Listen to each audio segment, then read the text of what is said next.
ಇತ್ತೀಚೆಗೆ ಒಂದು ಘಟನೆ ನಡೀತು ಬೆಂಗಳೂರಲ್ಲಿ, ಚಾಮರಾಜಪೇಟೆಯಲ್ಲಿ. ನಿಮಗೂ ಗೊತ್ತಿರ್ಬೋದು. ಆ ಕೃತ್ಯ ತುಂಬ ಎಲ್ರಿಗೂ ನೋವಾದಂಥದ್ದು. ಅಂದ್ರೆ ಯಾಕಂದ್ರೆ ಒಬ್ಬ ಮೂಕ ಪ್ರಾಣಿ, ಎಲ್ಲದಕ್ಕೆ ಹೆಚ್ಚಾಗಿ ತಾಯಿ ಅಂತ ನಾವು ಪೂಜಿಸ್ತೀವಿ ಗೋವನ್ನ ಕೆಚ್ಚಲನ್ನೇ ಮಾಡಿದಂಥ ಕೃತ್ಯ. ಆ ಕೃತ್ಯದ ಬಗ್ಗೆ, ಆ ಸಂಸ್ಕೃತಿ ಬಗ್ಗೆ ಏನು ಹೇಳ್ತೀವಿ?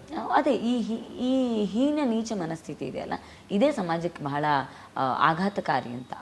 ಒಂದು ಹಸುವನ್ನ, ಯಾವುದೊಂದು ಪ್ರಾಣಿಯನ್ನ ಕೊಲ್ಲೋದು ಬೇರೆ, ಒಂದು ಗೋವನ್ನು ನೋಡಿ ಅದು ಹಾಲು ಕೊಡುವ ಕೆಚ್ಚಲನ್ನು ಕುಯ್ಯೋದು ಬೇರೆ. ಸೊ ಒಂದು ಗೋವು ಇಡೀ ಜೀವನದುದ್ದಕ್ಕೂ ನಮಗೆ ಹಾಲು ಕೊಡ್ತಾಳೆ ಅನ್ನೋದಾದ್ರೆ ಅವಳನ್ನು ಗೋಮಾತೆ ಅಂತ ಕರಿತೀವಿ ನಾವು. ಸೊ ಆ ಭಾವನೆ ಇನ್ನೊಬ್ಬರ ಒಳಗಡೆ ಇದೆ ಅನ್ನೋದು ಗೊತ್ತಿದ್ದು ಕೂಡ ಆ ಭಾವನೆಗೆ ಧಕ್ಕೆ ತರುವ ಪ್ರಯತ್ನವನ್ನು ಮಾಡೋದಿದೆಯಲ್ಲ, ಇದು ನಿಜವಾಗ್ಲೂ ಖಂಡನೀಯ. ನಾನು ಹೇಳ್ತೀನಿ, ಸೈದ್ಧಾಂತಿಕವಾಗಿ ನಾವು ಇದನ್ನು ಗೋಮಾತೆ ಅಂತ ಕರೆಯೋ ಕಾರಣಕ್ಕೆ ವಿರೋಧ ಮಾಡ್ತೀವಿ ಅಂತಲ್ಲ. ಅದರಿಂದ ಆಚೆಗೆ ನಾಗರಿಕ ಸಮಾಜ ಮಾನವೀಯತೆ ನೆಲೆಗಟ್ಟಿನಲ್ಲಿ ಇದನ್ನು ಖಂಡಿಸಬೇಕು.